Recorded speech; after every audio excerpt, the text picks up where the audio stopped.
Hello दोस्तों, good morning. आप सबको स्वागत है आपका इस प्यारे से यूट्यूब चैनल अभिषेक बायोलॉजी में। तो दोस्तों, मैं आज बात करने वाला हूं क्लास 12 का चैप्टर 1 रिप्रोडक्शन इन ऑर्गेनिज्म, यानी जीवों में जनन। तो इसके जो है कुछ इंपॉर्टेंट क्वेश्चन है जिसका हम लोग डिस्कस करेंगे, जो आपको एग्जाम में काफी हेल्पफुल होगा। तो चलिए ना देर करते हुए हम आते हैं टॉपिक पे, देखेंगे समझेंगे। जो फर्स्ट चैप्टर आपका है वो है आपका जीवों में जनन। जीवों में जनन जिसे हम लोग बोलते हैं रिप्रोडक्शन इन ऑर्गेनिज्म, यानी जीव क्या होते हैं, जनन कैसे करते हैं। तो जीव वो होता है हम जो अपना काम स्वयं करे, स्वनियमनकारी हो, रेस्पिरेशन यानी श्वसन करने की क्षमता हो, गति करता हो, एक स्थान से दूसरे स्थान को परिवर्तित करता हो।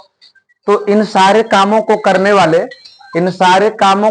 वाले जो जीव होते हैं उनके द्वारा किया जाता है। और जनन, क्योंकि तो जीवों का जो मेन लक्षण होता है वो क्या होता है, जनन करना। जनन ये इसलिए करते हैं ताकि इनकी संख्या में वृद्धि हो जाए, है ना, ये अपने अस्तित्व को पृथ्वी पे बनाए रखे।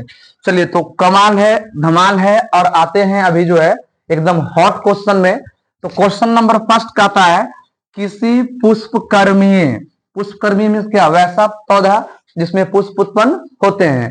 तो किसी पुष्पकर्मीय पौधे के परिपक्व मादा युग्मनज, है ना, यानी गैमेटोफाइट में कितने आगुनित यानी हैप्लॉइड, आगुनित का मतलब क्या हो गया, हैप्लॉइड सेल्स होती है, उनका नाम लिखिए। उनका क्या करना है, नाम लिखना है।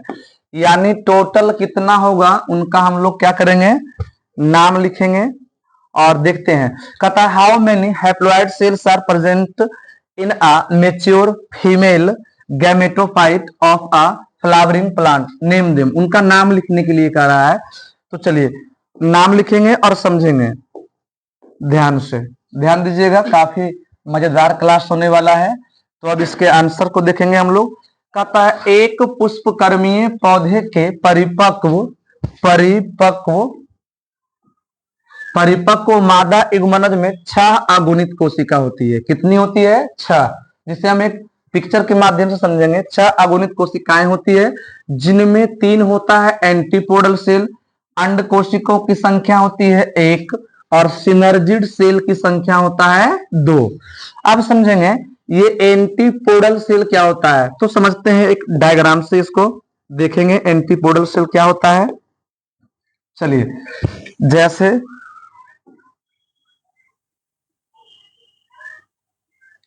समझते हैं, ये आपका जो है एक डायग्राम हो गया, है ना, बीजांड का।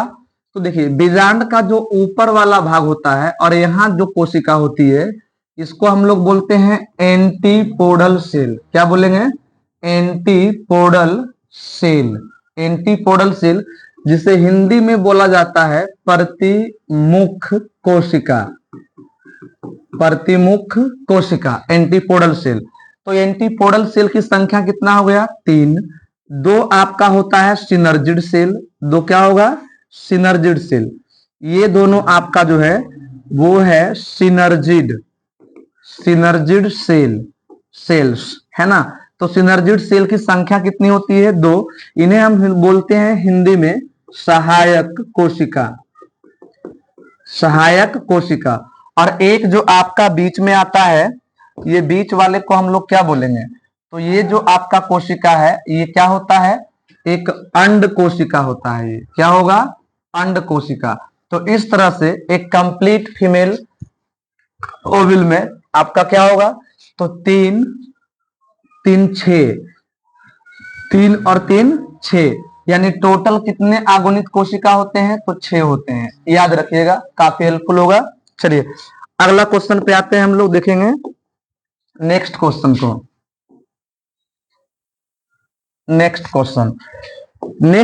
कहता है, किसी जूस्पोर्थ का कोनिडियम का आरेख चित्र बनाएं, दोनों की 2 असमानताओं का वर्णन करें। यानी जूस्पोर की बात की जा रही है। एक आपका जूस्पोर हो गया, दूसरा क्या हो गया, कोनिडिया। ये दोनों का चित्र बनाना है और दोनों की 2 असमानताओं का वर्णन करना है। अब समझते हैं कि दोनों में समानता क्या है। Draw the sketch of a zoospore and conidium, mention two class similarities between them. Zoospore और कोनिडियम में अंतर, मुख्य रूप से इसे समझेंगे। तो सबसे पहले हम लोग बात कर लेते हैं, सबसे पहले हम लोग बात करेंगे इसका जूस्पोर, ये क्या होता है। तो ये जो जूस्पोर है ये कशाभिकीय होते हैं। देखिए ये दिखता कैसा है, तो भाई ये आपका जो स्ट्रक्चर है ये किसका है, ये जूस्पोर का है। किसका है, जूस्पोर का है। कशाभिकीय यानी इससे हम लोग बोलते क्या है, फ्लैजिला। क्या बोलेंगे, फ्लैजिला। तो इनमें ये फ्लैजिला पाई जाती है जिनके कारण इनकी चलन शक्ति होती है, यानी ये चलने में समर्थ होते हैं, है ना। तो इन्हें कशाभिकीय रहित होते हैं। उसके बाद जूस्पोर स्पोरेंजियम के अंदर बनता है। देखिए अगर इसको हम स्पोरेंजियम कहेंगे तो ये जो बन रहा है ये क्या है, इसका स्पोर है। क्या है, स्पोर। ये परिपक्व होगा और आगे बढ़ेगा। उसके बाद बात करते हैं तो कोनिडियम आता है। क्या आता है, कोनिडियम। इनमें कशाभिका नहीं होती है, इनमें कशाभिका नहीं होती है। उसके बाद कहता है कोनिडिया, है ना। कोनिडिया, ये जो कोनिडिया है कोनिडियोफोर्स के शीर्ष के ऊपर बनता है। ये कहां बनेगा, कोनिडियोफोर के शीर्ष के ऊपर। जैसे हम बात करेंगे कोनिडियोफोर के शीर्ष के ऊपर बनेगा, है ना। ये हो गया आपका कोनिडियोफोर, और इसके शीर्ष के जो ऊपर बनेगा ये ऊपर इस तरह से बनता है ना, कोनिडियोफोर। तो ये जो आपका है वो क्या बनेगा सॉरी कुछ तबीयत खराब है। ये आपका बनेगा क्या, तो ये इसे हम लोग क्या बोलते हैं, कोनिडियोफोर। चलिए तो ये जो है काफी मजेदार क्वेश्चन था, जूस्पोर तथा कोनिडिया क्या होता है आगे देखेंगे। चलिए नेक्स्ट हम लोग आएंगे, नेक्स्ट क्वेश्चन पे ध्यान देते हैं। चलिए ये रहा आपका अगला क्वेश्चन, द्विखंडन तथा बहुखंडन को उदाहरण सहित समझाइए। यानी द्विखंडन क्या होता है, बहुखंडन क्या होगा, है ना। द्विखंडन जिसे हम लोग क्या बोलेंगे, बाइनरी फिजन। क्या बोलेंगे इसको, binary fission. Binary fission, binary fission को क्या बोलते हैं, द्विखंडन। और बहुविखंडन, देखिए अगर इस क्वेश्चन को हम ध्यान से देखते हैं तो इन क्वेश्चन में ही मेरा आंसर छुपा हुआ है। अब कैसे छुपा हुआ है चलिए समझने का प्रयास करते हैं, है ना। देखिए द्विखंडन यानी जब किसी जीव का, जब किसी जीव का शरीर दो भाग में टूटे। कितना भाग में, दो भाग में। जैसे हमारे पास एक था, अब एक से ये बीच में टूट गया तो इससे कितना बन गया, दो डॉटर सेल, दो डॉटर सेल बन गया, है ना। तो ये जो दो डॉटर सेल बना है ना, एक से बना है, तो इसीलिए इसको हम लोग क्या बोलेंगे, द्विखंडन। और बहुविखंडन, बहुविखंडन किसे कहेंगे, तो जैसे मान लेते हैं एक जीव है, इनके इतने सारे क्या हैं, स्पोर हैं, और ये परिपक्व होगा, परिपक्व होकर ये क्या हो रहे हैं, ये परिपक्व होकर इनका स्फुटन हो रहा है और इनसे ये क्या हो रहे हैं, बाहर निकल रहे हैं। तो एक से अधिक भागों में क्या हो रहे हैं, टूट रहे हैं। तो एक से अधिक भागों में जब ये टूट रहे हैं तो इससे हम लोग क्या बोलते हैं, बहुविखंडन। क्या बोलेंगे, बहुविखंडन। देखते हैं इसके आंसर को।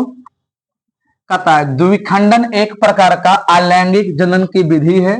यानी द्विखंडन जो होगा वो क्या है, किसकी विधि है, तो अलैंगिक जनन की, जिसमें एक पेरेंट यानी सिंगल पेरेंट से जो है दो संतति उत्पन्न होती है, दो संतति उत्पन्न होती है। परंतु अगर बहुविखंडन की बात करेंगे तो इनके द्वारा एक पेरेंट, है ना, बॉडी से, एक पेरेंट बॉडी से कई संततियां उत्पन्न हो जाती है। जैसे मान लेते हैं ये एक पेरेंट बॉडी है, पेरेंट बॉडी है, ये क्या है, एक पेरेंट बॉडी, है ना। अगर इसको हम तोड़ देते हैं 10-20 भाग में इस तरह से छोटे छोटे, तो ये जो टूटता है ये क्या है, तो इसी को हम लोग बोलते हैं क्या, बहुविखंडन। क्या बोलेंगे, बहुविखंडन। चलिए नेक्स्ट आते हैं अगले क्वेश्चन पे।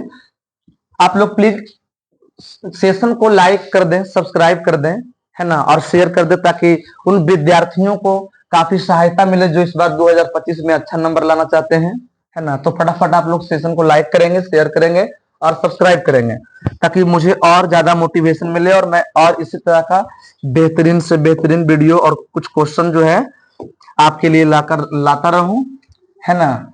चलिए नेक्स्ट की बात करते हैं। तो नेक्स्ट आपका आता है क्वेश्चन, अगला है कलिका तथा पत्र प्रकलिका का उदाहरण सहित लिखें, है ना।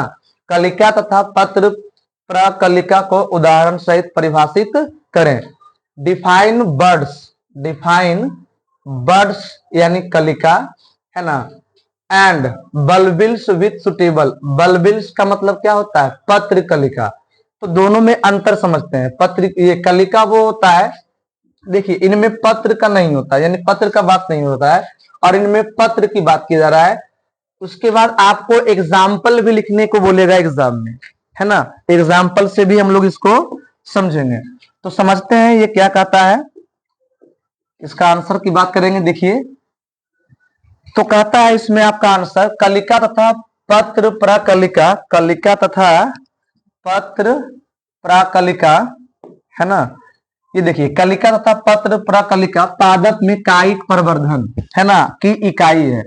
ये जो है कलिका और पत्र कलिका किसी भी पौधे के लिए, किसी भी पौधे के लिए जो आपका कलिका होगा, पत्र कलिका होगा, जैसे मान लेते हैं ये रहा आपका एक प्लांट, है ना।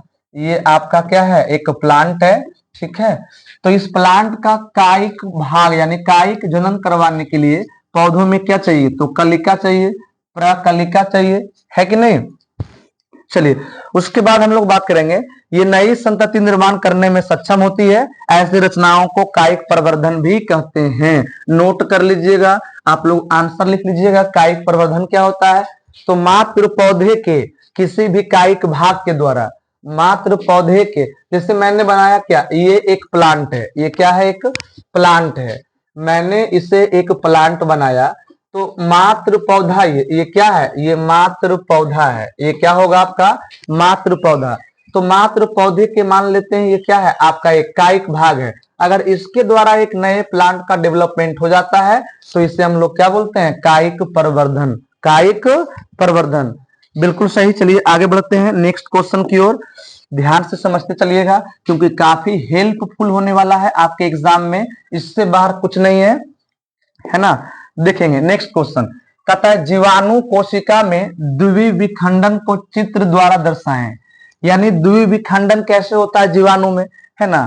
तो उसको समझते हैं। Write a note on binary fission in bacterial cell with well level diagram या स्केच ओनली, है ना। चलिए देखेंगे कैसे बनेगा जीवाणु का सेल। जीवाणु की सेल के बारे में बात करेंगे तो देखते हैं कैसे बनेगा आपका जीवाणु का सेल। देखिए अब हम बात करते हैं ये बाइनरी फिजन का, यानी ये जीवाणु है और इनमें हमको क्या दिखाना है, द्विखंडन, इसका शरीर कैसे टूटेगा। तो ये जो है बाइनरी फिजन का मेथड है। यहाँ जो है आपके पास एक जीव दिखाया गया है, क्या है, एक जीव है, जीवाणु है, सॉरी ये क्या है, एक जीवाणु है। अब देखिए ये जीवाणु, तो ये जीवाणु कोशिका है, क्या है, जीवाणु है। और ये जो इसका है ये क्या है, न्यूक्लियोइड, जिससे हम लोग क्या बोलते हैं, केंद्रक, क्या बोलेंगे, केंद्रक। ये न्यूक्लियोइड है और इससे हम लोग बोलते क्या है, ये आपका हो गया केंद्रक, क्या हो गया, केंद्रक। चलिए उसके बाद इसके बाहर वाले लेयर को जो आप देख रहे हैं ये सेल वॉल हो गया। ये वाला पूरा पार्ट इसका क्या हो गया, साइटोप्लाज्मिक या सेल मेम्ब्रेन्स कह सकते हैं इसको, जिससे हम लोग बोलते हैं कोशिका द्रव, क्या बोलेंगे, कोशिका द्रव, है ना, कोशिका द्रव। चलिए इसमें देखेंगे, कहता है ये क्या है, पेरेंट है। The cell replicates its DNA. अब इसके डीएनए से क्या होगा, सेल रिप्लिकेट करेगा, यानी जो है विखंडन के लिए तैयार हो रहा है। देखिए यहां से ये आया, थोड़ा सा ये डाउन होकर ऊपर चला गया, फिर डाउन होकर इधर ऊपर आ गया, यानी इसका सेल जो है वो क्या हो रहा है, रिप्लिकेट हो रहा है। नेक्स्ट बात करते हैं, द साइटोप्लाज्मिक मेम्ब्रेन्स एलोंगेट्स, यानी जो इसका साइटोप्लाज्मिक मेम्ब्रेन्स है, यहाँ से देखिए एलोंगेट मींस क्या, दोनों अलग अलग होने के लिए तैयार है। यहाँ से दोनों क्या है, अलग अलग होने के लिए तैयार है। क्यों, क्योंकि इसका जो डीएनए है वो डीएनए रिप्लिकेट हो चुका है, क्या हुआ है, रिप्लिकेट, यानी एक डीएनए जो है सेम आकार में दो पार्ट में क्या हो चुका है, बट चुका है। चलिए उसके बाद देखते हैं, the cytoplasm divides and a cross wall forms, देखिए ये जो है इसका दीवार है, ये दीवार से ये दोनों साइटोप्लाज्म क्या है, पूर्ण रूपेण डिवाइड हो चुका है और दोनों के लिए जो है एक एक डीएनए अलग अलग बन चुका है। क्योंकि दोनों का डीएनए क्या है, अलग अलग है, लेकिन दोनों डीएनए की बात करेंगे कि दोनों डीएनए आया कहां से, तो ये दोनों डीएनए आते कहां से हैं, पेरेंट सेल से। अर्थात जो डीएनए इसके पेरेंट में होगा वही डीएनए इसके संतति में होगा। इसे हम लोग डाटर सेल भी बोलेंगे। क्या बोलेंगे, डाटर सेल। तो जो इसके पेरेंट में होता है वो इसके कहां होगा, संतति में, डाटर कोशिका में। चलिए काफी मजेदार क्वेश्चन है और काफी मजेदार सेशन होने वाला है। आप लोग क्वेश्चन को जो है रिपीट करते चलिएगा, बार बार दिखे इस क्वेश्चन को। यही सब क्वेश्चन, इससे बाहर कुछ आने वाला नहीं है आपके एग्जाम में, है ना। नेक्स्ट क्वेश्चन की बात करते हैं भाई। कहता है लैंगिक जनन की प्रमुख घटनाओं का वर्णन करें। लैंगिक जनन की प्रमुख घटनाओं का वर्णन करें। तो लैंगिक जनन की घटना की अगर बात करते हैं हम लोग, तो सबसे पहले समझेंगे कि लैंगिक जनन क्या होता है। लैंगिक जनन क्या होता है, तो लैंगिक जनन कहता है जनन की वह विधि है, वह क्या है, विधि है जिसमें दो अपोजिट सेक्स की आवश्यकता होती है। कितने सेक्स चाहिए, दो अपोजिट लिंग चाहिए लैंगिक जनन में भाग लेने के लिए। भाई पहला होगा मेल, क्या होगा, पहला मेल जिसे हम नर कहते हैं, और दूसरा क्या होता है, फीमेल। मेल और क्या होगा, फीमेल। फीमेल मीन्स क्या होगा, मादा, है ना। ये दोनों क्या चाहिए, विपरीत लिंग चाहिए। अगर समान लिंग होगा तो वो तो अलैंगिक को फॉलो करेगा, इसमें क्या चाहिए, विपरीत लिंग चाहिए। तो जनन की वह विधि जिसमें मेल और फीमेल का रिक्वायरमेंट हो, आवश्यकता हो, उस विधि को हम लोग क्या बोलते हैं, लैंगिक जनन। अब इसकी घटना के बारे में बात करेंगे कि इनमें कौन कौन सी घटनाएं घटित होती है, देखेंगे। चलिए समझने का प्रयास करेंगे। कहता है जीवों में लैंगिक जनन के दौरान होने वाली सभी प्रक्रियाएं एक निश्चित क्रम का पालन करती है। निश्चित क्रम क्या, यानी सीक्वेंशियल ऑर्डर। सीक्वेंशियल ऑर्डर जैसे देखिए जीव क्या करते हैं, तो लैंगिक जनन में नर तथा मादा युग्मक बनते हैं, यानी मेल से मेल युग्मक बनेगा, नर युग्मक, और फीमेल से मादा युग्मक बनेगा, है ना। उनके बीच निषेचन होता है। अब युग्मक आपस में क्या होंगे, मिलेंगे। इधर से नर युग्मक और इधर क्या हो गया, मादा युग्मक। ये क्या होंगे, ये दोनों आपस में मिलेंगे, दोनों आपस में मिलेंगे। तो नर युग्मक और मादा युग्मक दोनों आपस में क्या होते हैं, मिलते हैं। तो इस प्रक्रिया को क्या बोलेंगे, निषेचन।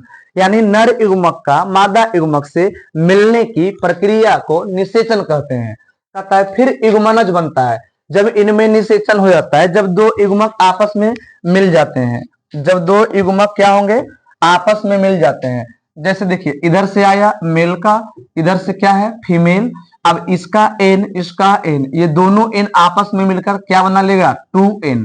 तो ये 2n जो बनता है, उस 2n को हम लोग क्या बोलते हैं, जाइगोट। क्या बोलेंगे, जाइगोट, जिसे बोलते हैं क्या हिंदी में, युग्मनज। क्या बोलेगा, युग्मनज। बार बार क्वेश्चन पूछा जाता है ये युग्मनज क्या होता है, युग्मनज क्या होगा। तो युग्मनज जो होता है ये 2n होता है, यानी युग्मनज क्या होगा, डाइप्लॉइड होता है। क्या होगा, डाइप्लॉइड। याद रखिएगा हमेशा, ये होता है द्विगुणित। क्या होगा, द्विगुणित। ये होता है आपका द्विगुणित, ये डाइप्लॉइड हो गया, द्विगुणित, है ना। युग्मनज क्या होता है, द्विगुणित। चलिए अब इनकी घटनाओं के बारे में बात करेंगे। कहता है उनके बीच निषेचन फिर युग्मनज बनता है तथा इसमें भ्रूण उद्भव। भ्रूण उद्भव माने भ्रूण के विकास की प्रक्रिया को क्या बोलते हैं, भ्रूण उद्भव। नोट करते चलना है, बहुत इंपॉर्टेंट है, मजा आने वाला है इस सेशन में। भ्रूण उद्भव क्या होता है, एम्ब्रियोजेनेसिस क्या है। तो भ्रूण के विकास की, यानी जाइगोट जब बन जाएगा तो ये क्या होगा, मादा के गर्भाशय में। ये जो आपका होता है मादा का गर्भाशय कुछ इस प्रकार से होगा, है ना। ये मादा का क्या हो गया, गर्भाशय। तो ये जो मादा का गर्भाशय में होता है ये क्या होता है, इम्प्लानेट हो जाता है, यानी इनकी प्रत्यारोपित हो जाना है।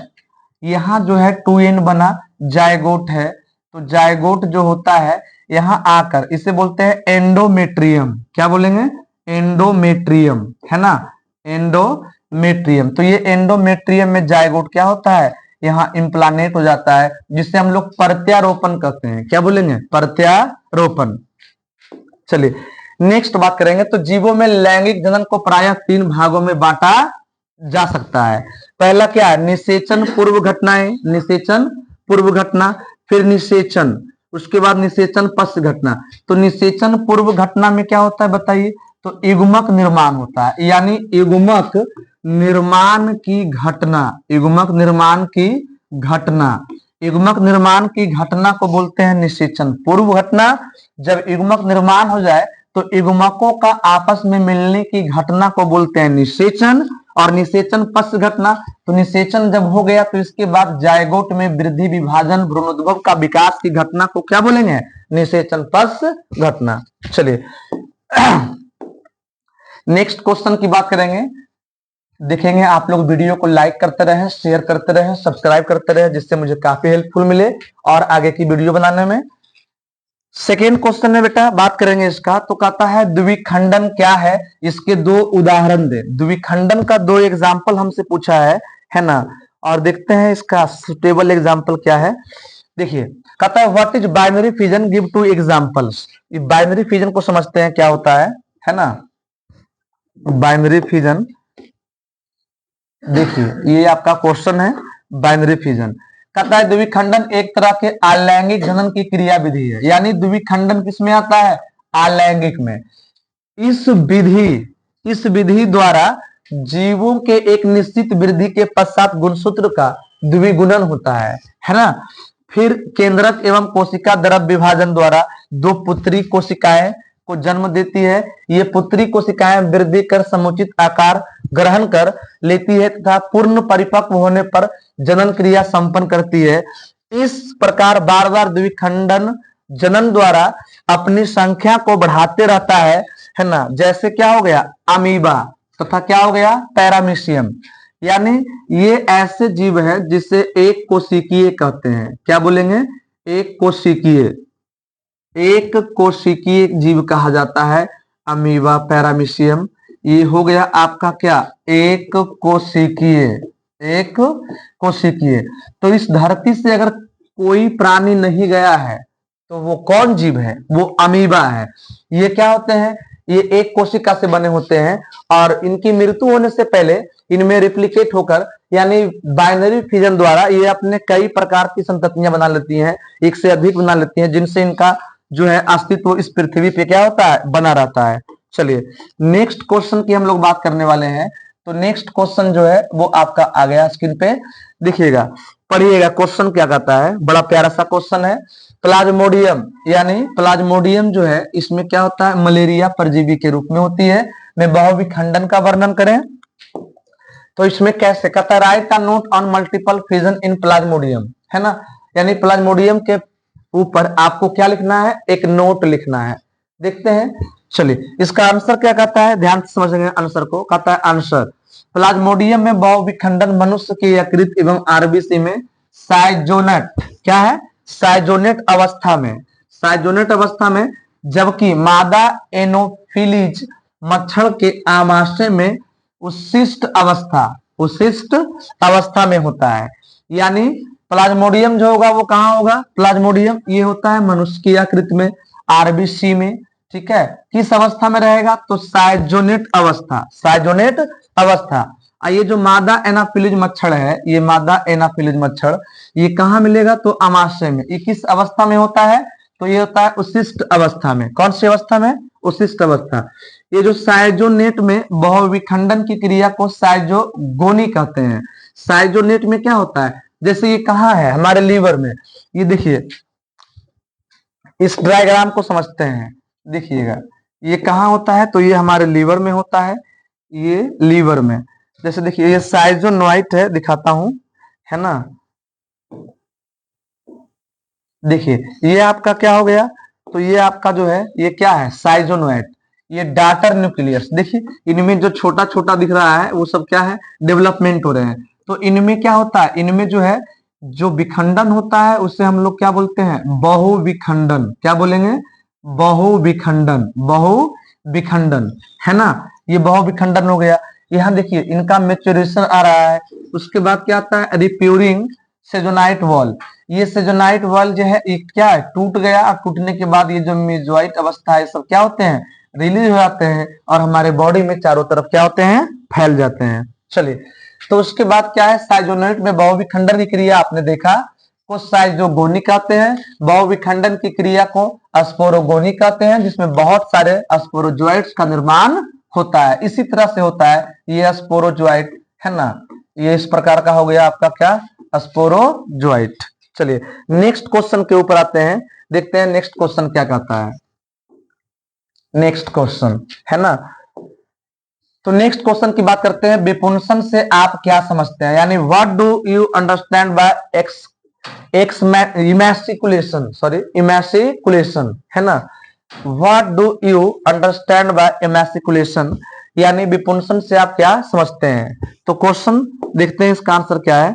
कहता है मादा पुष्प के प्रस्फुटन से पहले पुष्प कलिका से परागकोश को, पुष्प कलिका से परागकोश को, पुष्प कलिका से परागकोश को, है ना, परागकोश को चिमटी की सहायता से काटकर अलग करना ही विपुंसन कहलाता है। विपुंसन पुष्पों को उपयुक्त आकार की थैली से ढक दिया जाता है ना, ढक दिया जाता है, जो सामान्यतः बटर पेपर की बनी होती है, ताकि इसके वर्तिकाग्र को अवांछित रोगों से बचाया जा सके। इस प्रक्रम को बैगिंग कहते हैं, है ना। चलिए इसको समझते हैं एक डायग्राम से कि और क्या कह रहा है ये, जैसे यहां समझते हैं एक बेल लेवल डायग्राम बनाते हैं पहले हम लोग, है ना। देखिए ये जो है, जैसे मान लेते हैं ये एक फ्लावर है, ये क्या है आपका, एक फ्लावर है ना, ये आपका हो गया क्या, एक फ्लावर,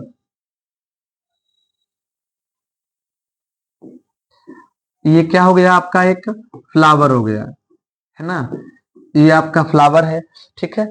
अब इस फ्लावर के हम लोग देखिए ये सब क्या है, ये सब आपका हो गया क्या, परागकण, क्या हो गया, परागकण, ठीक है। तो परागकोश कहाँ होते हैं, परागकण कहाँ होते हैं, तो परागकोश में, ये परागकोश आपका है, परागकोश, और इसके अंदर क्या होते हैं, तो इसके अंदर होते हैं परागकण, परागकण। तो परागकोश को काटकर हटाना ही क्या कहलाएगा, विपुंसन कहलाता है। यानी एक पुष्प के परागकोश को काटकर हटाना क्या कहलाएगा, इमैस्कुलेशन यानी विपुंसन। और उस काटे हुए परागकोश को एक छिद्र युक्त थैली में ढककर बंद करना, ठीक है, जिससे कि वो बाह्य रोगों से सुरक्षित रहे। तो इससे हम लोग इस प्रक्रिया को क्या बोलेंगे, बैगिंग। बैगिंग मीन्स क्या होता है, बोरा वस्त्रावरण, यानी बोरी ओरी में थैली उली में बांधते हैं, उससे बैगिंग कहते हैं, है ना। चलिए नेक्स्ट क्वेश्चन के ऊपर ध्यान देंगे, बड़ा प्यारा सा क्वेश्चन है नेक्स्ट में। नेक्स्ट की बात करते हैं, मुकुलन क्या है, इसके दो उपयुक्त उदाहरण दें। मुकुलन क्या है, देखिए कहता है जनक के शरीर से, है ना, जनक के शरीर से, जनक के शरीर पे एक उभार जैसी संरचना निकलना, यानी छोटा छोटा प्रवर्ग निकलता है, ठीक है। और वो जनक के शरीर से क्या होते हैं, अंशता और पूर्णता अलग हो जाते हैं। तो इस प्रक्रिया को हम लोग क्या बोलेंगे, इस प्रक्रिया को बोलते हैं मुकुलन। क्या बोलेंगे, मुकुलन। मुकुलन अलैंगिक जनन की विधि है जिसमें छोटे प्रवर्ग उत्पन्न होते हैं, जिसे कली कहते हैं। क्या बोलेंगे, कली। जैसे ये कोई जीव हो गया, इस पर ये क्या निकल गया, मुकुल, है ना, ये क्या है, इसी को बोलते हैं मुकुल, है ना। ये इंग्लिश में इसे क्या बोलेंगे, बर्ड। तो ये मुकुल हो गया। अब ये पूर्णता कटकर अगर निकल जाता है, ये पूर्णता अलग हो जाता है, पूर्णता दोनों क्या होते हैं, अलग हो जाते हैं। तो इस प्रक्रिया को हम लोग क्या बोलते हैं, मुकुलन। क्या बोलेंगे, मुकुलन। चलिए ध्यान देंगे, कहता है उसके बाद यह शुरू में मादा शरीर से जुड़ा होता है, जैसे कि आपने देखा, पर बाद में अलग होकर परिपक्व होकर नए जीव के रूप में विकसित हो जाता है। ये मुकुलन की प्रक्रिया किसमें होगा, एस्टर साइकोन में। किसमें होगा, एस्टर साइकोन।